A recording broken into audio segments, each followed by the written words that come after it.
ഇന്ന് നമുക്ക് ധൂം ധാം എന്ന ഹിന്ദി സിനിമയുടെ കഥ നോക്കിയാലോ. കഥയുടെ ചുരുക്കം എന്തെന്നാൽ, അറേഞ്ച്ഡ് മാരേജ് ചെയ്യുന്ന നായകനും നായികയും ഇവർ ഫസ്റ്റ് നൈറ്റ് ആഘോഷിക്കുവാനായിട്ട് ഒരു ഹോട്ടൽ റൂമിലേക്ക് എത്തിയിരിക്കുകയാണ്. രണ്ടുപേരും സംസാരിച്ചു കൊണ്ടിരിക്കുന്ന സമയം തന്നെ ആരോ കതകിൽ മുട്ടുന്നു. കതക് തുറന്നു നോക്കുന്ന സമയത്ത് തോക്കും ചൂണ്ടി നിൽക്കുകയാണ് വേറെ രണ്ടുപേർ. ചാർലി എവിടെ, ചാർലി എവിടെ എന്നാണ് ചോദിക്കുന്നതും. എന്നാൽ ഇവരാണെങ്കിൽ ആരാണ് ചാർലി എന്ന് നായകനും നായികയും ചോദിക്കും. പക്ഷേ ചാർലി എവിടെയെന്ന് പറഞ്ഞ് തോക്കും ചൂണ്ടി വിരട്ടിക്കൊണ്ടേ നിൽക്കുകയാണ് അവർ.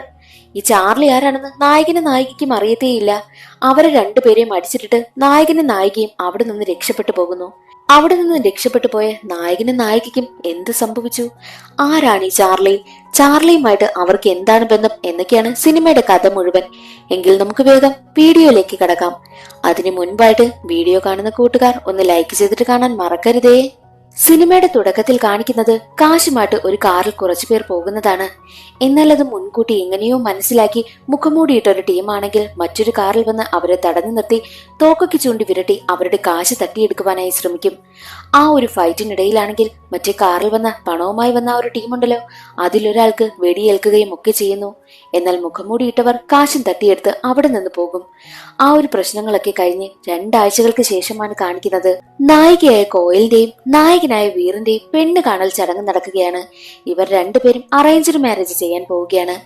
വീറാണെങ്കിൽ ഒരു മൃഗഡോക്ടർ ആയിരുന്നു. കോയലിനെ പറ്റി അവളുടെ അച്ഛനും അമ്മയും പുകഴ്ത്തി പുകഴ്ത്തി സംസാരിക്കും. എന്റെ മകളാണെങ്കിൽ നല്ല അടക്കത്തോടും ഒതുക്കത്തോടും കൂടി വളർന്നതാ. അവൾക്ക് പാർട്ടി പബ്ബ് അങ്ങനെയൊന്നും പോകുന്ന ശീലമൊന്നുമില്ല, അധികം ഫ്രണ്ട്സുമില്ല. അത്രയും അടക്ക ഒതുക്കത്തോടു കൂടിയാണ് അവൾ വളർന്നതും. ജോലിക്ക് പോയി കഴിഞ്ഞാൽ നേരെ വീട്, അതിൽ കൂടുതൽ അവൾക്കൊന്നും തന്നെ ഇല്ലെന്നും കോയിലിന്റെ അച്ഛനും അമ്മയും പറയും. അത് കേട്ട് വീറിന്റെ വീട്ടുകാർ വിട്ടുകൊടുക്കുമോ? ഇല്ല, അവരും വീറിനെ പുകഴ്ത്തി സംസാരിക്കും. അതെല്ലാം കേട്ട് വീറും കോയിലുമൊക്കെ നാണത്തോടുകൂടി ഇരിക്കുകയാണ്. 2 വീട്ടുകാർക്കും പരസ്പരം ഇഷ്ടമായി വിവാഹം നടത്തുവാനായും അവർ തീരുമാനിക്കുന്നു. അതേസമയമായിരുന്നു കോയിലിന്റെ അങ്കിളാണെങ്കിൽ ഒരു ജോത്സ്യനെയും കൊണ്ട് വീട്ടിലേക്ക് വന്നത്. ഇവരുടെ 2 പേരുടെയും വിവാഹം തീരുമാനിച്ചല്ലോ, അപ്പോൾ എങ്ങനെയാണ് ഡേറ്റ്, സമയം അതൊക്കെ നോക്കുവാൻ വേണ്ടിയിട്ടാണ് വന്നത്. അങ്ങനെ ജോത്സ്യനാണെങ്കിൽ അവരുടെ ജാതകം നോക്കിയിട്ട് പറയുന്നത്, ഇവരുടെ ജാതക പ്രകാരം 2 ആഴ്ചക്കകം നല്ലൊരു മുഹൂർത്തമുണ്ട്. അപ്പോൾ വിവാഹം നടന്നില്ല എന്നുണ്ടെങ്കിൽ ഒരു 2 വർഷം കഴിഞ്ഞ് മാത്രമേ പിന്നെ സമയമുള്ളൂവെന്നും ജോത്സ്യൻ പറയുന്നു. അത് കേട്ട് 2 വീട്ടുകാരും 2 വർഷം വരെയൊന്നും കാത്തിരിക്കേണ്ട, നമുക്ക് ഈ 2 ആഴ്ച കൊണ്ട് വിവാഹം നടത്താമെന്നും തീരുമാനിക്കുന്നു. കോയിലിന്റെയും വീറിന്റെയും വിവാഹ ചടങ്ങുകളൊക്കെ ആരംഭിച്ചു. ഇവർക്ക് 2 പേർക്കും പരസ്പരം ഒന്ന് കാണാനോ സംസാരിക്കുവാനോ ഉള്ള ഗ്യാപ്പ് ഒന്നും കിട്ടുന്നതേയില്ല. അത്രയ്ക്കും ബിസിയായിരുന്നു ഇവര്. ഇടയ്ക്ക് വെച്ച് വീറിനെ കണ്ട സമയത്ത് കോയിലാണെങ്കിൽ എനിക്ക് കുറച്ച് കാര്യം പറയാനുണ്ട് എന്ന് പറഞ്ഞു വരുന്ന സമയത്തെല്ലാം ഇവരുടെ വീട്ടുകാരാണെങ്കിൽ വന്നിട്ട് ഓരോ കാര്യങ്ങൾക്ക് ഇവരെ വിളിച്ചുകൊണ്ടേ പോകും. മാത്രമല്ല കോയലാണെങ്കിൽ വീറിനെ ഫോൺ വിളിക്കുന്ന സമയത്ത് വീറിന്റെ ഫോൺ എടുത്ത് സംസാരിക്കുന്നത് അവന്റെ അച്ഛനും അമ്മയുമായിരുന്നു. അതുപോലെ തന്നെ കോയലിനെ വീർ വിളിക്കുന്ന സമയത്തും അവളുടെ ഫോൺ എടുത്ത് സംസാരിക്കുന്നത് അവളുടെ അച്ഛനും അമ്മയും. 2 പേർക്കും പരസ്പരം സംസാരിക്കുവാനേ പറ്റുന്നില്ല. മാത്രമല്ല ഇവർ അങ്ങോട്ടും ഇങ്ങോട്ടും കാണുന്നത് അവർ 2 പേരും സോഷ്യൽ മീഡിയയിൽ പോസ്റ്റ് ചെയ്യുന്ന ഫോട്ടോ വഴിയായിരുന്നു. ഇവർക്ക് പരസ്പരം മനസ്സ് തുറന്ന് സംസാരിക്കുവാനോ പരസ്പരം അങ്ങോട്ടും ഇങ്ങോട്ടും മനസ്സിലാക്കുവാനോ ഒന്നും കഴിയാത്തതിന്റെ ചെറിയൊരു വിഷമം വീറിനും കോയലിനും ഉണ്ടായിരുന്നു. അങ്ങനെ ഇവരുടെ 2 പേരുടെയും വിവാഹം വിചാരിച്ചതുപോലെ നല്ല മംഗളകരമായിട്ട് നടന്നു. ഇവരുടെ 2 പേരുടെയും ഫസ്റ്റ് നൈറ്റ് ആഘോഷിക്കുവാനായിട്ട് വീട്ടുകാരാണെങ്കിൽ ഒരു ലക്ഷറി ഹോട്ടൽ തന്നെ ബുക്ക് ചെയ്തു. അവിടുത്തെ ഹോട്ടൽ മുറിയിൽ ഇരിക്കുകയാണ് കോയിലും വീറും. ഇവർ 2 പേരും പരസ്പരം ഓരോന്നൊക്കെ സംസാരിക്കുവാനായി ശ്രമിക്കുന്നുണ്ട്. പക്ഷേ ഇവർക്ക് നാണമാണ്. ഈ വീറാണെങ്കിൽ ഒരു ഇൻട്രോവർട്ട് കൂടിയാണ്. അതുപോലെ തന്നെ ഇരിക്കുകയാണ് കോയിലും. നമുക്കൊന്ന് കോഫി കുടിച്ചാലോ എന്ന് കോയിൽ ചോദിച്ചിട്ട് കെറ്റിലിൽ വെള്ളം ചൂടാക്കുവാനായി വെച്ചു. അതേസമയം തന്നെ അവരുടെ ഡോറിൽ ആരോ മുട്ടുകയാണ്. അതാരാണ് ഈ സമയത്തെന്ന് 2 പേരും ചിന്തിക്കും. വീർ കതക് തുറന്നു നോക്കുന്ന സമയത്ത് അവർക്ക് പരിചയമില്ലാത്ത 2 പേർ. ആരാ എന്ന് വീർ ചോദിക്കുന്ന സമയത്ത്, എവിടെയടാ ചാർലി, ചാർലി നിനക്കറിയത്തില്ലേ, എവിടെ പോയടാവൻ എന്നൊക്കെ ചോദിക്കുമ്പോൾ, ആരായി ചാർലി എന്നും വീർ ചോദിക്കുന്നു. ചാർലി നിനക്കറിയത്തില്ലല്ലേ? ഇല്ല, നിങ്ങൾക്ക് ചിലപ്പോൾ ആള് മാറിയതായിരിക്കുമെന്നും വീർ പറയുന്നു.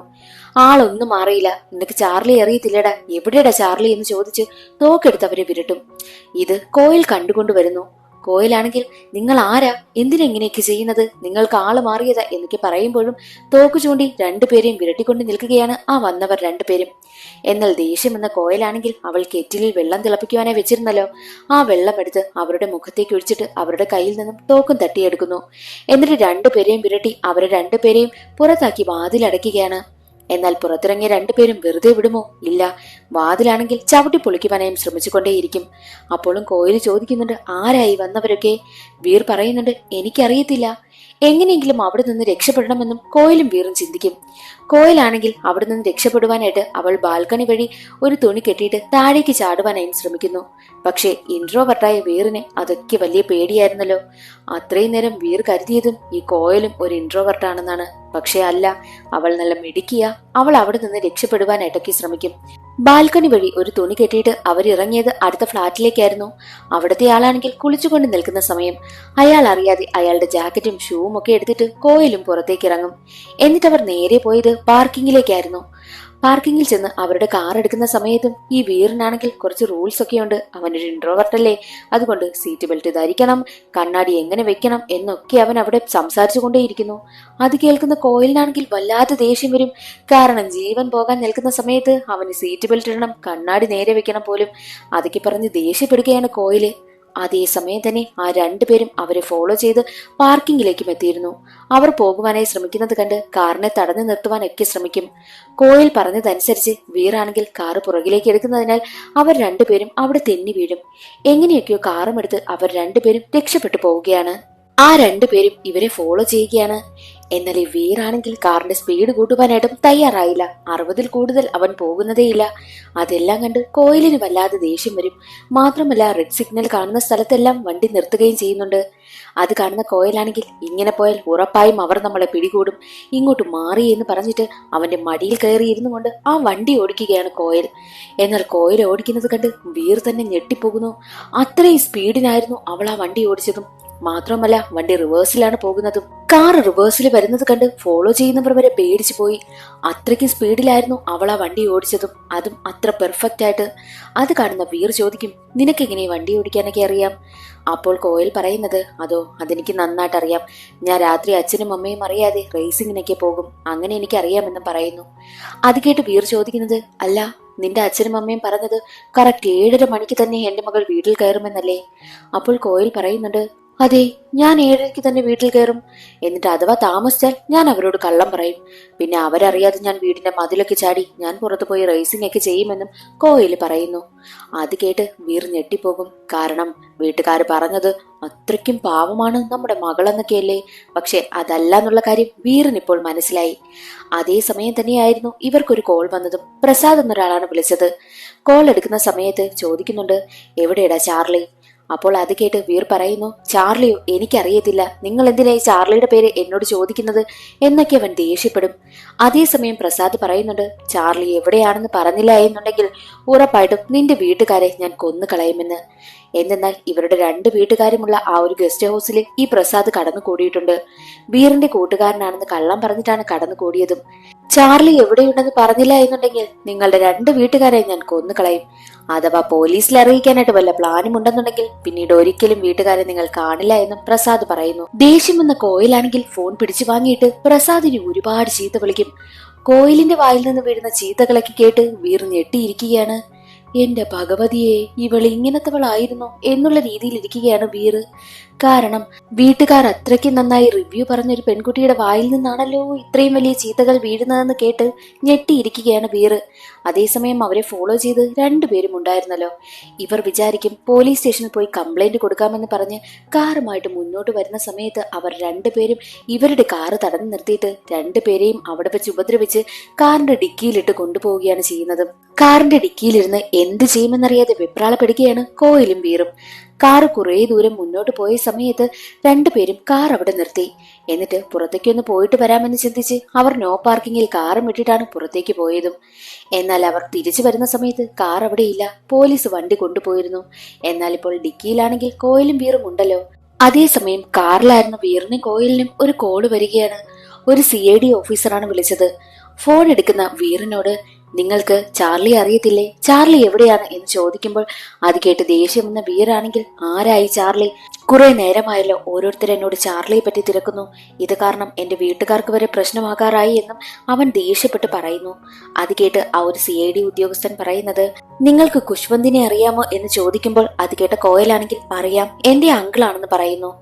അങ്കിളിന് എന്ത് പറ്റിയെന്ന് ചോദിക്കുമ്പോൾ അയാളിപ്പോൾ ഹോസ്പിറ്റലിലാണ്. 2 ആഴ്ച മുമ്പ് ചില സംഭവങ്ങൾ ഉണ്ടായി എന്നും ആ ഒരു CID ഉദ്യോഗസ്ഥൻ പറയുന്നു. പിന്നീട് 2 ആഴ്ച മുമ്പ് നടന്ന ആ ഒരു സംഭവം എന്തെന്ന് ഫ്ലാഷ് ബാക്കിലൂടെയാണ് കാണിക്കുന്നതും.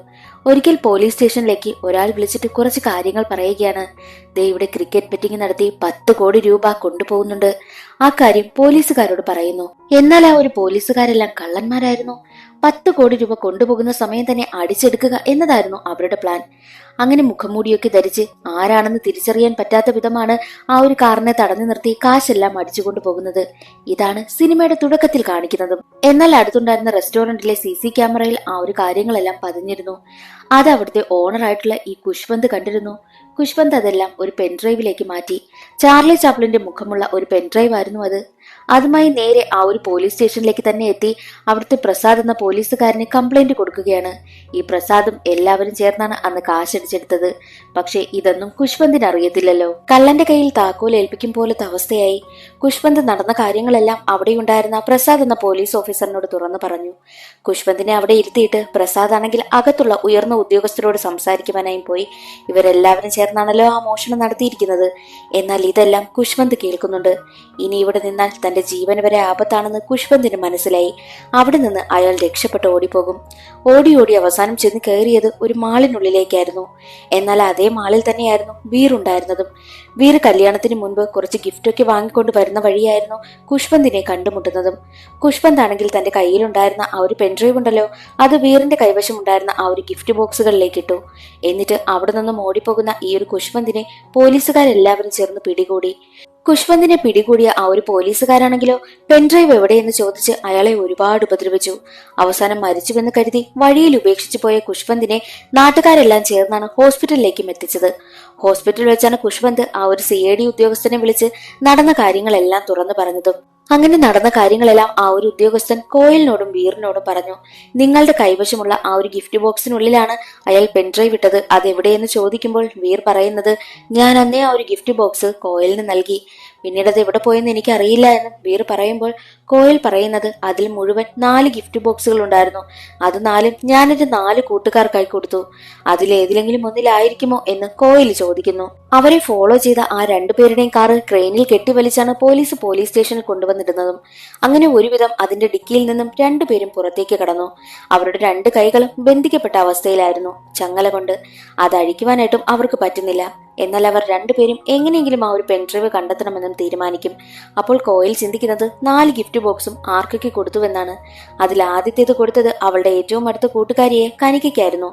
കയ്യിൽ ചങ്ങല കെട്ടിയിരുന്നെങ്കിലും അതേ രീതിയിൽ തന്നെ കനികയ്ക്കടുത്തേക്ക് പോകും. കനിക ജോലി ചെയ്യുന്നത് NGOയിലാണെന്നായിരുന്നു കോയിൽ പറഞ്ഞിരുന്നത്. എന്നാൽ ഇപ്പോൾ വീറിനെയും കൂട്ടിക്കൊണ്ട് അവൾ വന്നത് ഒരു പബ്ബിലേക്കായിരുന്നു. അവിടെ പാർട്ടി നടത്തുന്നത് കനികയാണ്. ഇവരുടെ 2 പേരുടെയും കൈ ചങ്ങലയ്ക്ക് ബന്ധിക്കപ്പെട്ടിട്ടുണ്ടല്ലോ, അതേ കോലത്തിൽ തന്നെയാണ് അകത്തേക്ക് കയറി പോകുന്നതും. എന്നിട്ട് കനികയെ മാറ്റി നിർത്തിയിട്ട്, ഞാൻ നിനക്ക് തന്ന ആ ഒരു ഗിഫ്റ്റ് ബോക്സ് എവിടെ? ഞങ്ങൾക്ക് പണി കിട്ടി നിൽക്കുകയാ. അതിനുള്ളിൽ ഒരു സാധനമുണ്ട്, അത് കിട്ടിയേ പറ്റുവെന്നും കോയിൽ പറയുന്നു. അത് കേട്ട് കനിക പറയുന്നത്, ആ ഒരു ഗിഫ്റ്റ് ബോക്സ് ഞാൻ മറ്റൊരാൾക്ക് കൊടുത്തു എന്നാണ്. അത് കേൾക്കുന്ന കോയിൽ ആർക്കാ എന്ന് ചോദിക്കുമ്പോൾ, അത് പറഞ്ഞാൽ ചിലപ്പോൾ നിനക്ക് ദേഷ്യം വരുമെന്ന് പേടിച്ചാണ് ആ ആളിന്റെ പേര് പറഞ്ഞത്. ആളിന്റെ പേര് ആര്യ. ആര്യ എന്ന് കേട്ടതും ദേഷ്യം വന്ന കോയലാണെങ്കിൽ അവൾക്കിട്ട് 2 അടിയങ്ങ് കൊടുക്കും. അത് കാണുന്ന വീറാണെങ്കിൽ അവളെ പിടിച്ചു മാറ്റി അവിടെ നിന്ന് പോവുകയാണ് ചെയ്യുന്നതും. നേരെ അവൾ പോകുന്നത് ആര്യയ്ക്കടുത്തേക്കായിരുന്നു. ഈ ആര്യ യഥാർത്ഥത്തിൽ ആരെന്നാൽ കോയലിന്റെ എക്സ് ബോയ് ഫ്രണ്ട് ആയിരുന്നു. അവന്റെ വീട്ടിലേക്ക് അവൾ കയറി ചെല്ലുന്നത് കണ്ട് ആര്യ കരുതുന്നത് അവൾ വീറിനെ മടുത്തിട്ട് അവന്റെ അടുത്തേക്ക് വന്നതെന്നാണ്. എന്നാൽ അവനെ തള്ളി മാറ്റിയിട്ട് വീറിനെയും കൊണ്ടാണ് അവന്റെ റൂമിലേക്ക് കയറി പോകുന്നതും. അവൾ ഇത്ര ഫ്രീഡമായിട്ട് ആ റൂമിലേക്ക് കയറി പോകുന്നത് കാണുന്ന വീറിനെ ഇവൾ ഇതിനു മുമ്പും ഇവിടെ വന്നിട്ടുണ്ട് എന്നുള്ള കാര്യമൊക്കെ അവന് മനസ്സിലായി. ഇവൾ ഒരുപാട് കള്ളത്തരങ്ങൾ സൂക്ഷിക്കുന്ന പെൺകുട്ടിയാണെന്ന് വീറിന് നന്നായി മനസ്സിലായി. എന്നാൽ റൂമിലാകെ അന്വേഷിക്കുന്ന സമയത്ത് അവിടെ നിന്നും ഒരു ഗിഫ്റ്റ് ബോക്സും കിട്ടുന്നില്ല. ഇവനെ എന്തിനാണ് ഉപേക്ഷിച്ചതെന്നാൽ ഈ ആര്യയാണെങ്കിൽ അവളെ ചീറ്റ് ചെയ്തു. അത് സഹിക്കാനാകാതെയാണ് അവനുമായി ബ്രേക്കപ്പ് ആയതും. എന്നാൽ ഇറങ്ങി പോകുവാനായി ഒരുങ്ങുന്ന കോയലിനോട് പറയുന്നുണ്ട്, നിനക്ക് ഇവനെ മടുത്തെന്നുണ്ടെങ്കിൽ നീ അവനെ ഡിവോഴ്സ് ചെയ്തിട്ട് എന്റെ അടുത്തേക്ക് വാ, ഞാൻ നിന്നെ സ്വീകരിക്കാം. അത് കേട്ട കോയലാണെങ്കിൽ അവനിട്ട് ഒരു ഇടി കൊടുത്തിട്ടാണ് അവിടെ നിന്നും ഇറങ്ങി പോകുന്നതും. അവിടെ നിന്ന് പുറത്തേക്ക് വന്ന കോയലാണെങ്കിൽ ആര്യ തന്നെ ചതിച്ചതൊക്കെ പറഞ്ഞ് ഒരുപാട് കരയും. അപ്പോൾ വീറവളെ ആശ്വസിപ്പിക്കുകയാണ് ചെയ്തത്. അതേസമയം തന്നെ അവരെ ഫോളോ ചെയ്യുന്ന ആ 2 പേരുണ്ടല്ലോ, അവരുടെ അടുത്തെത്തിയിരുന്നു. അവരവിടെ നിന്നും എങ്ങനെയെങ്കിലും രക്ഷപ്പെട്ട് ഓടിപ്പോവുകയാണ് ചെയ്യുന്നതും. അപ്പോൾ അവിടെ ഒരു കള്ളനാണെങ്കിൽ ഒരു സൈക്കിളിന്റെ പൂട്ടിറക്കുന്നത് ഇവർ 2 പേരും കാണും. അയാളുടെ അടുത്ത് ചെന്നിട്ട് തങ്ങളുടെ കൈവശമുണ്ടായിരുന്ന ആ ഒരു ചങ്ങലയുണ്ടല്ലോ, അത് അറുത്തു കൊടുക്കുമോ എന്നും ചോദിക്കുന്നു. കള്ളനാണെങ്കിൽ ആ ചങ്ങല അറുത്തു കൊടുക്കും. അതിനുശേഷം 2 പേരും നേരെ പോകുന്നത് ഒരു കൺസ്ട്രക്ഷൻ നടക്കുന്ന ബിൽഡിംഗിലേക്കായിരുന്നു. അവിടുത്തെ സെക്യൂരിറ്റിയോടും സെക്യൂരിറ്റിയുടെ ഭാര്യയോടും പറയുന്നത് ഞങ്ങൾ ഇന്റർകാസ്റ്റ് മാരേജ് ആണ്, വീട്ടുകാർ ഞങ്ങളെ ഫോളോ ചെയ്യുന്നുണ്ട്, എങ്ങനെയെങ്കിലും ഞങ്ങളെ രക്ഷിക്കണമെന്ന് കള്ളം പറഞ്ഞ് അവരുടെ കൂടെ കൂടും. അകത്ത് കൊണ്ടുപോയി അവരിവർക്ക് ആഹാരമൊക്കെ കൊടുക്കുന്നു. അതേസമയം സെക്യൂരിറ്റിയും ഭാര്യയും പറയുന്നുണ്ട് ഞങ്ങൾ അറേഞ്ച്ഡ് മാരേജ് ആയിരുന്നു, വിവാഹം കഴിക്കുന്ന സമയത്ത് ഞങ്ങൾ പരസ്പരം മിണ്ടിയിട്ടുമില്ല, കണ്ടിട്ടുമില്ല. വിവാഹത്തിന് ശേഷമാണ് ഞങ്ങൾ കണ്ടതും മിണ്ടിയതുമൊക്കെ. ഞങ്ങൾ അതിനുശേഷമാണ് പ്രണയിക്കുവാനായി ആരംഭിച്ചത്. ഇന്ന് ഞങ്ങൾ പ്രണയിച്ചുകൊണ്ടേയിരിക്കുന്നുവെന്നും സെക്യൂരിറ്റിയും ഭാര്യയും പറയുന്നു. അതെല്ലാം പുഞ്ചിരിയോടെ കേട്ടിരിക്കുകയാണ് കോയിലും വീറും. അതേസമയം തന്നെ രണ്ടുപേരും അവരെ അന്വേഷിച്ച് അവിടെയും എത്തിയിരുന്നു. അപ്പോൾ ആ സെക്യൂരിറ്റി പറഞ്ഞത് ഇവിടെ ആരും വന്നിട്ടില്ല എന്നായിരുന്നു. എന്നാൽ അവർക്കാണെങ്കിൽ നല്ല സംശയം. അതേസമയം കോയിലും വീറും അവിടെ നിന്ന് രക്ഷപ്പെട്ട് ആ ഒരു ബിൽഡിങ്ങിന്റെ ഏറ്റവും മുകളിലത്തെ നിലയിലേക്ക് പോകും. എന്നാൽ ഈ വീറിന് ഹൈറ്റ് നല്ല പേടിയാണ്. അപ്പോൾ കോയിൽ ചോദിക്കുന്നത് എന്തിനാ ഇങ്ങനെ ചെറിയ കാര്യങ്ങൾക്ക് പോലും പേടിക്കുന്നത്? പേടിക്കാൻ തുടങ്ങിക്കഴിഞ്ഞാൽ ജീവിതത്തിലെ ഒരു കാര്യങ്ങൾ പോലും എൻജോയ് ചെയ്യുവാനായും പറ്റില്ല എന്ന് പറയും. അന്ന് ന്യൂ ഇയർ ആയിരുന്നു. 12 മണിയായപ്പോൾ ന്യൂ ഇയർ ആഘോഷിക്കുകയാണ് എല്ലാവരും. ആ ഒരു ആകാശ വിസ്മയ കാഴ്ച കാണിക്കുവാനായിട്ട് കോയിലാണെങ്കിൽ വീറിന് നേരെ കൈ നീട്ടും. അവൻ അവളുടെ കയ്യിൽ പിടിച്ചു നിന്നാണ് ആ ഒരു കാഴ്ചകളെല്ലാം കണ്ടത്. അത്രയ്ക്ക് മനോഹരമായിരുന്നു ആ ഒരു കാഴ്ച. അതോടുകൂടി അവർക്കിടയിൽ ചെറിയ സ്നേഹമൊക്കെ ഉണ്ടാകുന്നു. അതിനുശേഷം താഴേക്ക് വന്ന കോയിലും വീറും പിന്നീട് ചിന്തിക്കും എങ്ങനെയാണ് പെൻഡ്രൈവ് കണ്ടെത്തുക എന്ന്. കോയിൽ പറയുന്നുണ്ട് രണ്ടാമത്തെ ഗിഫ്റ്റ് ബോക്സ് കൊടുത്തത് എന്റെ ഫ്രണ്ടായ സണ്ണിക്കാണ്.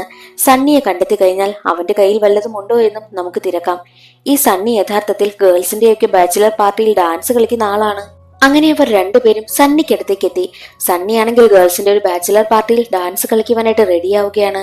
അവന്റെ കയ്യിലുണ്ടായിരുന്ന ആ ഒരു ബോക്സ് ഉണ്ടല്ലോ, അത് എടുത്തുകൊണ്ട് വരുവാനായിട്ട് അവൾ പറയുമ്പോൾ അവൻ പറയുന്നത് അയ്യോ അതെന്റെ വീട്ടിലാണ്, ഇപ്പോൾ എനിക്ക് പോകാൻ പറ്റില്ല, ഇവിടെ ഞാൻ ഡാൻസ് കളിക്കണമെന്ന് അവൻ പറയുമ്പോൾ അത് കേട്ട വീർ പറയും സാരമില്ല, നീ വരുന്നത് വരെ ഞാൻ ഡാൻസ് കളിക്കാം, നീ വീട്ടിൽ പോയി എടുത്തുകൊണ്ട് വരുവാനായിട്ടും സണ്ണിയോട് പറഞ്ഞു. സണ്ണി എങ്ങനെ ആ ഒരു ഗിഫ്റ്റ് ബോക്സ് എടുക്കുവാനായിട്ട് അവന്റെ വീട്ടിലേക്കും പോയി. വീറാണെങ്കിൽ സ്റ്റേജിലേക്ക് വന്നിട്ട് ഓരോന്നൊക്കെ സംസാരിക്കുവാനായും തുടങ്ങിയപ്പോൾ അവിടെ ഉണ്ടായിരുന്ന പെൺകുട്ടികളാണെങ്കിൽ നീ സംസാരിക്കുന്നു വേണ്ട, ഡാൻസ് കളിക്കുവാനായും പറഞ്ഞു. അവൻ ഡാൻസ് കളിക്കുന്നതൊന്നും അവർക്കാർക്കും ഇഷ്ടമാകുന്നതേയില്ല. അവനെ മാറ്റി നിർത്തിയിട്ട് കോയിൽ പറയുന്നുണ്ട് നീ എന്തിനാ ഇങ്ങനെയൊക്കെ കാണിക്കുന്നത്, നീ ആ ഷർട്ടിന്റെ ബട്ടനൊക്കെ ഒന്ന് അഴിച്ചിട്, എന്നിട്ടൊന്ന് ഡാൻസ് കളിക്ക്, അപ്പോൾ എല്ലാം ശരിയാകുമെന്ന് പറയും. അങ്ങനെ അത് കേട്ട് വീറാണെങ്കിൽ തന്റെ ഷർട്ടൊക്കെ അഴിച്ചു മാറ്റി. അവന്റെ ബോഡി കണ്ട് കോയിൽ വരെ ഞെട്ടിപ്പോയി. അത്രയ്ക്ക് നല്ല ഫിറ്റ് ബോഡിയായിരുന്നു അവന്റേത്. അവന്റെ ബോഡി കണ്ട് മറ്റുള്ള പെൺകുട്ടികളൊക്കെ അവനെ ടച്ച് ചെയ്യുവാനൊക്കെ തുടങ്ങി. കുറെ കഴിഞ്ഞതും അവനാണെങ്കിൽ നല്ല രീതിക്ക് ഡാൻസ് കളിക്കും. കുറെ കഴിഞ്ഞതും നാണമെല്ലാം നഷ്ടമായിട്ടുള്ള വീറാണെങ്കിൽ നല്ല രീതിക്ക് ഡാൻസ് കളിക്കുവാനായും തുടങ്ങി. പെൺകുട്ടികളാണെങ്കിൽ അവനെ ടച്ച് ചെയ്യുന്നതൊക്കെ കണ്ട് ഒരു ഘട്ടത്തിൽ കോയിലിന് നന്നായിട്ട് ദേഷ്യം വരുന്നുമുണ്ട്. അതേസമയം സണ്ണി അവിടേക്ക് തിരിച്ചു വന്നു. പക്ഷെ സണ്ണി കൊണ്ടുവന്ന ആ ഒരു ബോക്സിനുള്ളിലായിട്ട് ആ ഒരു പെൻഡ്രൈവ് ഇല്ലായിരുന്നു. ഇനി എന്ത് ചെയ്യുമെന്ന് അവൾ ചിന്തിച്ചു നിൽക്കുന്ന സമയത്ത് സണ്ണി പറയുന്നുണ്ട് അന്ന് ആ ഒരു പാർട്ടിയിൽ മദ്യപിക്കാതെ ബോധമുണ്ടായിരുന്നത് ആ ഒരു കണ്ണാടി വെച്ച പെൺകുട്ടിക്കാ, നീ അവളോട് ചോദിച്ചു നോക്ക്, അവൾക്ക് നീ ആ ഒരു ഗിഫ്റ്റ് ബോക്സ് കൊടുത്തിരുന്നുവെന്നും സണ്ണി പറയുന്നു. അത് കേട്ട ഉടനെ തന്നെ കോയലാണെങ്കിൽ വീറിനെയും കൂട്ടിക്കൊണ്ട് ആ ഒരു പെൺകുട്ടിയുടെ വീട്ടിലേക്ക് ബുള്ളറ്റിൽ പോവുകയാണ്. പോകുന്ന സമയമെല്ലാം വീർ പറയുന്നുണ്ട് നിനക്ക് ഈ ഒരു വിവാഹബന്ധത്തിൽ താല്പര്യമില്ല എന്നുണ്ടെങ്കിൽ ഞാൻ നിന്നെ ഒരിക്കലും നിർബന്ധിക്കത്തില്ല, നമുക്ക് ഡിവോഴ്സ് ചെയ്യാം, പക്ഷെ ഡിവോഴ്സ് ചെയ്തു കഴിഞ്ഞാലും നമ്മൾ നല്ല ഫ്രണ്ട് ആയിരിക്കുമെന്നും അവൻ പറയുന്നു. അത് കേട്ട് കോയിൽ പറയുന്നത് ആ കാര്യങ്ങളൊക്കെ നമുക്ക് പിന്നീട് ചിന്തിക്കാം എന്നായിരുന്നു. അങ്ങനെ ആ ഒരു പെൺകുട്ടിയുടെ വീട്ടിലെത്തി. അവളാണെങ്കിൽ ഈ വീർ പഠിച്ച അതേ കോളേജിൽ തന്നെയായിരുന്നു MBBS പഠിച്ചുകൊണ്ടേയിരുന്നതും. ഇവർ രണ്ടുപേരും ഏകദേശം ഒരേ ക്യാരക്ടർ തന്നെയാണ്, ഒരേ വൈബുള്ളവർ. ഇവർ രണ്ടുപേരും കോളേജിനെ പറ്റിയൊക്കെ വാതോരാതെ സംസാരിച്ചു കൊണ്ടേയിരുന്നു. ഗിഫ്റ്റ് ബോക്സും അന്വേഷിക്കുന്നുണ്ട്. എന്നാൽ ഇതെല്ലാം കാണുന്ന കോയിലിനാണെങ്കിൽ വല്ലാതെ ദേഷ്യം വരും. വീർ അവളോട് കൂടുതലായി മിണ്ടുന്നതും സംസാരിക്കുന്നതുമൊന്നും കോയിലിന് ഇഷ്ടമാകുന്നതേയില്ല. അവളുടെ കൈവശമുള്ള ആ ഒരു ഗിഫ്റ്റ് ബോക്സിനുള്ളിലും പെൻഡ്രൈവ് ഇല്ല. ഇനി അടുത്തത് 4ാമത്തെ ഗിഫ്റ്റ് ബോക്സ് ഇരിക്കുന്നത് കോയലിന്റെ വീട്ടിൽ തന്നെയാണ്. വീട്ടിൽ പോയി ആ ഒരു ഗിഫ്റ്റ് ബോക്സ് പരിശോധിക്കുവാനായും അവർ തീരുമാനിക്കുന്നു. പുറത്തേക്ക് വന്ന സമയം തന്നെ കോയലാണെങ്കിൽ വീറിനോട് പറയുന്നുണ്ട് നീ കുറെ നേരമായല്ലോ ആ പെൺകുട്ടിയോട് കൂടുതലായിട്ടും സംസാരിക്കുന്നത്, എനിക്കതൊന്നും ഇഷ്ടമാകുന്നില്ല. നീ ഇനി വേറൊരു പെണ്ണിനെ നോക്കിയെന്നറിഞ്ഞാൽ നിന്നെ ഞാൻ കൊന്നു കളയുമെന്ന് പറഞ്ഞ് അവനെ വിരട്ടും. ഈ കോയലിന് വീറിനോട് പ്രണയം തോന്നി തുടങ്ങിയിരിക്കുന്നു. അതേസമയം തന്നെയാണ് കോയലിനെ ആരോ തട്ടിക്കൊണ്ടു പോകുന്നതും. വീർ അവളെ രക്ഷിക്കുവാനായി നോക്കിയെങ്കിലും പറ്റിയില്ല. എന്നാൽ അതേസമയം തന്നെ അവരെ ഫോളോ ചെയ്യുന്ന ആ ഒരു 2 പേരുണ്ടല്ലോ, അവരവിടേക്ക് വരും. വീറാണെങ്കിൽ അവരുമായി പ്രശ്നമുണ്ടാക്കുകയാണ്. എന്നാൽ അവരിൽ നിന്നും കോയലിനെ തട്ടിക്കൊണ്ടുപോയത് വേറെ ഏതോ ടീമാണെന്നും അവൻ മനസ്സിലാക്കുന്നു. എന്തെന്നാൽ അവിടെയാണ് കഥയിലൊരു ട്വിസ്റ്റ്. വീറിനെയും കോയിലിനെയും വിളിച്ച ആ ഒരു CID ഉദ്യോഗസ്ഥനുണ്ടല്ലോ, അത് യഥാർത്ഥത്തിൽ CID അല്ല. ദേ ഇപ്പോൾ വന്നിരിക്കുന്ന ഈ രണ്ടുപേരിലെ ഇവരാണ് യഥാർത്ഥ CID എന്നും പറഞ്ഞ് അവരെ വിളിച്ചത് യഥാർത്ഥത്തിൽ ഈ ഒരു റോബറി മുഴുവനായിട്ടും പ്ലാൻ ചെയ്ത ഒരു പോലീസ് ഉദ്യോഗസ്ഥനാണ്. അയാൾ തന്നെയാണ് കള്ളം പറഞ്ഞ് ഇവരെ വിളിച്ചിരിക്കുന്നതും. ആ പെൻഡ്രൈവ് എവിടെയുണ്ടെന്ന് കണ്ടെത്തണം, അതിനു വേണ്ടിയിട്ടാണ്. എന്നാൽ ഇപ്പോൾ വന്നിരിക്കുന്നതല്ലേ യഥാർത്ഥ CID. ഇവരെങ്ങനെയാണ് ഈ കാര്യമൊക്കെ അറിഞ്ഞതെന്നാൽ ആ ഒരു പോലീസ് സ്റ്റേഷനിൽ ഒരു സ്പൈ ഉണ്ട്. ആ സ്പൈ വഴിയാണ് യഥാർത്ഥ CIDകൾ ഈ കാര്യങ്ങളെല്ലാം അറിഞ്ഞിരിക്കുന്നതും. ആ പോലീസുകാരുടെ ഫോൺ കോൾ എല്ലാം പരിശോധിക്കുന്നതിൽ നിന്നും വീറിന്റെയും കോയിലിന്റെയും കൈവശമാണ് ആ ഒരു പെൻഡ്രൈവ് ഉള്ളതെന്ന കാര്യം അവർ മനസ്സിലാക്കിയിരുന്നു. എന്നാൽ ആ കോൾ ക്ലിയർ അല്ലാത്തതിനാൽ വീറും കോയിലും ഇതിന് പിന്നിലുണ്ടാകുമെന്ന് അവർ കരുതിയതിനാലാണ് ഇവരെ ഫോളോ ചെയ്തു വന്ന് ചാർലി അറിയില്ലേ എന്നൊക്കെ ചോദിച്ചുകൊണ്ടേയിരുന്നതും. അതെല്ലാം ഒരു തെറ്റിദ്ധാരണയായിരുന്നുവെന്ന് അവർ പരസ്പരം പറഞ്ഞുകൊണ്ട് നിൽക്കവേ തന്നെ വീർ പറയുന്നുണ്ട്, എങ്ങനെയെങ്കിലും ആ ഒരു പെൻഡ്രൈവ് അവളുടെ വീട്ടിൽ നിന്ന് എടുക്കണം, മാത്രവുമല്ല കോയിലിനെയും എത്രയും വേഗം രക്ഷിക്കണമെന്നും വീർ പറയുന്നു. അവരാദ്യം പോയത് കോയിലിന്റെ വീട്ടിൽ ായിരുന്നു. എന്നാൽ അവരെത്തും മുൻപ് തന്നെ ആ ഒരു പോലീസുകാർ അവിടെ എത്തി വീടാകെ പരിശോധിച്ചിരുന്നു. പക്ഷെ വന്ന് പരിശോധിച്ച പോലീസുകാർക്കും പെൻഡ്രൈവ് കിട്ടിയില്ല. സെക്യൂരിറ്റിയെ അടിച്ചിട്ടിട്ടാണല്ലോ അവിടെ ആകെ പരിശോധിച്ചത്. സെക്യൂരിറ്റി ആയാണെങ്കിൽ ഒരു തുണി കൊണ്ട് കെട്ടിയിട്ടുണ്ട്. അതിൽ കോയിലിനെ കൊണ്ടുപോകുവാനായിട്ട് ഏത് സ്ഥലത്ത് വരണമെന്ന് അവർ എഴുതി വെച്ചിരുന്നു. വരുമ്പോൾ പെൻഡ്രൈവുമായിട്ട് വരണമെന്നായിരുന്നു എഴുതി വെച്ചിരുന്നത്. എന്നാൽ അതേ സമയം തന്നെ വീറിനൊരു കാര്യം ഓർമ്മ വരും.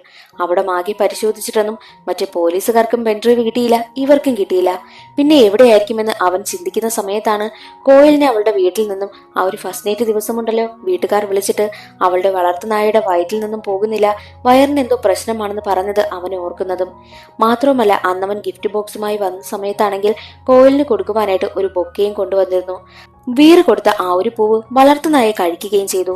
അപ്പോൾ ഉറപ്പായും അതിനുണ്ടായിരുന്ന ആ ഒരു പെൻഡ്രൈവും ഈ നായ കഴിച്ചു കാണുമെന്നും അവന് തോന്നുന്നു. അവൻ അതിനെയും എടുത്ത് ഹോസ്പിറ്റലിലേക്ക് പോയി സ്കാൻ ചെയ്ത് നോക്കിയ സമയത്ത് അവന്റെ ഊഹം ശരിയായിരുന്നു. അതിന്റെ വയറ്റിൽ തന്നെ പെൻഡ്രൈവും ഉണ്ടായിരുന്നു.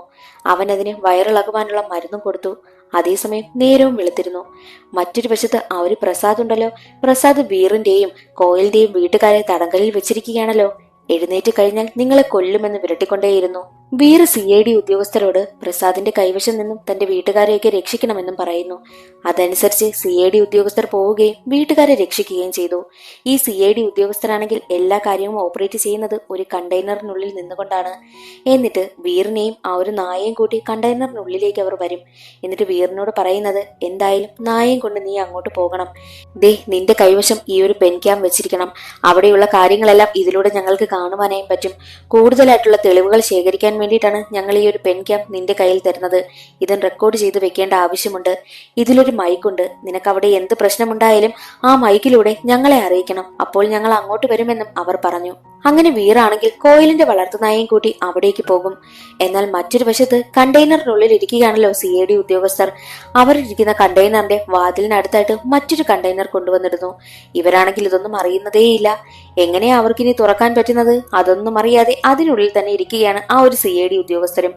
മറ്റൊരു വശത്ത് ആ ഒരു ഗോഡൌണിലേക്ക് എത്തുകയാണ് വീർ. അവിടെയാണെങ്കിൽ കെട്ടിത്തൂക്കിയിട്ടിരിക്കുന്ന അവസ്ഥയില് കോയിലിന്റെ അങ്കിളുമുണ്ട്. വണ്ടിക്കുള്ളിൽ കൈയൊക്കെ കെട്ടിയിട്ട അവസ്ഥയിൽ കോയിലും ഇരിക്കുന്നുണ്ട്. കോയിലാണെങ്കിൽ വല്ലാതെ തളർന്നിരുന്നു. അവിടെ എത്തിയ വീറാണെങ്കിൽ, ദേ നിങ്ങൾ ഉദ്ദേശിക്കുന്ന ആ ഒരു പെൻഡ്രൈവ് എന്റെ വളർത്തുനായയുടെ വയറ്റിനുള്ളിലാണെന്ന് പറയുന്നു. അവിടെയുണ്ടായിരുന്ന പോലീസ് ഉദ്യോഗസ്ഥനാണെങ്കിൽ എങ്കിൽ ആ നായയുടെ വയറ് കീറി ആ ഒരു പെൻഡ്രൈവ് പുറത്തെടുക്കുവാനായും പറയും. അത് കേട്ട വീർ പറയുന്നത്, അങ്ങനെയൊന്നും ചെയ്യണ്ട, അതിന് വയറിളകുവാനുള്ള മരുന്ന് കൊടുത്തിട്ടുണ്ട്, ഉടനെ തന്നെ അത് പുറത്തേക്ക് വരുമെന്നും വീർ പറയുന്നു. എന്നാൽ അവർ അതൊന്നും കേൾക്കാതെ നായയുടെ വയറ് കീറി പെൻഡ്രൈവ് പുറത്തെടുക്കണം എന്ന് തന്നെ നിൽക്കുകയാണ്. നായയാണെങ്കിൽ അവിടെ നിന്നും ഓടിക്കളയും. എന്നാൽ അവിടെ വെച്ച് വീറും അവരുമായിട്ട് ചില വാക്ക് തർക്കങ്ങളൊക്കെ ഉണ്ടായി വീറിനെ അവർ ഒരുപാട് ഉപദ്രവിക്കും. അത് കാണുന്ന കോയലാണെങ്കിൽ അവരെയൊക്കെ ചീത്ത വിളിക്കുകയും ചെയ്യുന്നുണ്ട്. അത് കണ്ടതും അവിടെ നിന്ന് അവരാണെങ്കിൽ കോയലിനെ അടിക്കും. പക്ഷേ കോയലിനെ അടിക്കുന്നത് കണ്ട് വീറിന് താങ്ങാൻ പറ്റിയില്ല. അവൻ ധൈര്യമൊക്കെ സംഭരിച്ച് അവരോടൊപ്പം പോരാടുവാനായും തീരുമാനിച്ചു. പണ്ടേ വീർ മാർഷൽ ആർട്സ് ഒക്കെ പഠിച്ചിട്ടുള്ളതാണ്. ആരുമായിട്ടും ഒരു പ്രശ്നവും വേണ്ട എന്ന് ചിന്തിച്ചതിനാലാണ് ആരോടും മിണ്ടാതെയും വലിയ പ്രശ്നത്തിനൊന്നും പോകാതെ ഒതുങ്ങി കഴിഞ്ഞു കൂടിയതും. എന്നാൽ ഇപ്പോൾ ആവശ്യം വന്നപ്പോൾ അവന്റെ കഴിവുകളെല്ലാം അവൻ പുറത്തെടുത്തിരിക്കുകയാണ്. അവിടെ വെച്ച് വലിയൊരു ഫൈറ്റ് തന്നെ നടക്കും. അത് കാണുന്ന കോയലാണെങ്കിൽ ഞെട്ടി നിൽക്കുകയാണ്. കാരണം ഇത്രയും കഴിവുകളൊക്കെ വീറിനുണ്ടായിരുന്നു എന്ന് അവൾ ചിന്തിക്കും. എല്ലാവരെയും അടിച്ചിട്ടിട്ട് കോയലിന്റെ കയ്യിലെ കെട്ടും അവൻ അഴിക്കുകയാണ്. എന്നാൽ അതേസമയം വീണ്ടും അവനെ തല്ലുവാനായിട്ട് ആളുകളൊക്കെ എത്തും. അവിടെ വെച്ച് അവൻ അവരോടൊപ്പം ഒരുപാട് ഫൈറ്റ് ചെയ്ത് നിൽക്കും. എന്നാൽ ഒരു ഘട്ടത്തിൽ കണ്ടെയ്നറിനുള്ളിലായിരുന്ന ആ ഒരു CID ഉദ്യോഗസ്ഥരുണ്ടല്ലോ, അവിടെ എന്തോ പ്രശ്നം നടക്കുന്നത് മനസ്സിലായി പുറത്തേക്ക് ഇറങ്ങുവാനായി നോക്കുന്ന സമയത്ത് അവർക്ക് പറ്റുന്നില്ല. എങ്ങനെയൊക്കെയോ അതിൽ നിന്നും പുറത്തു വന്ന അവരാണെങ്കിൽ ഗോഡൌണിലേക്ക് വന്നു. അവിടെ വെച്ച് എല്ലാവരെയും പിടികൂടും. അതോടുകൂടി വീറും കോയിലുമൊക്കെ സേഫ് ആവുകയാണ്. നായയുടെ വയറിളക്കി പെൻഡ്രൈവും പുറത്തേക്കെടുത്തു. അതവർക്ക് ഒരു തെളിവാണല്ലോ. അങ്ങനെ കുറ്റവാളികളെ അറസ്റ്റും ചെയ്തു കൊണ്ടുപോവുകയാണ്. കോയിലിനും വീറിനും ഇടയ്ക്ക് പ്രണയം വന്നു തുടങ്ങി. അവർ രണ്ടുപേരും ഇനി എന്ത് സംഭവിച്ചാലും നമ്മൾ ഇനി ഒരുമിച്ച് ജീവിക്കുമെന്ന തീരുമാനത്തിലുമെത്തി. അങ്ങനെ രണ്ടുപേരും മുടങ്ങിപ്പോയ ഫസ്റ്റ് നൈറ്റ് ആഘോഷിക്കുവാനായിട്ട് അതേ ഹോട്ടലിൽ തന്നെ എത്തുകയാണ്. അവിടെ സംസാരിച്ചിരിക്കുന്ന സമയത്ത് വീണ്ടും അവരുടെ ഡോറിൽ ആരോ മുട്ടുന്നു. പരസ്പരം മുഖത്തോട് മുഖം നോക്കിയിരിക്കുന്ന വീറിനെയും കോയലിനെയും കാണിച്ചുകൊണ്ട് സിനിമയുടെ കഥ അവിടെ അവസാനിക്കുകയാണ്. ഇന്നത്തെ വീഡിയോ എല്ലാവർക്കും ഇഷ്ടമായെന്ന് കരുതുന്നു. ഇഷ്ടമായാൽ ഒന്ന് ലൈക്ക് ചെയ്ത് സപ്പോർട്ട് ചെയ്യാനും ചാനൽ ഇഷ്ടമായാൽ സബ്സ്ക്രൈബ് ചെയ്യാനും മറക്കരുതേ. അടുത്തൊരു സിനിമയുടെ കഥയിൽ കാണാം. അതുവരെ എല്ലാവർക്കും ബൈ.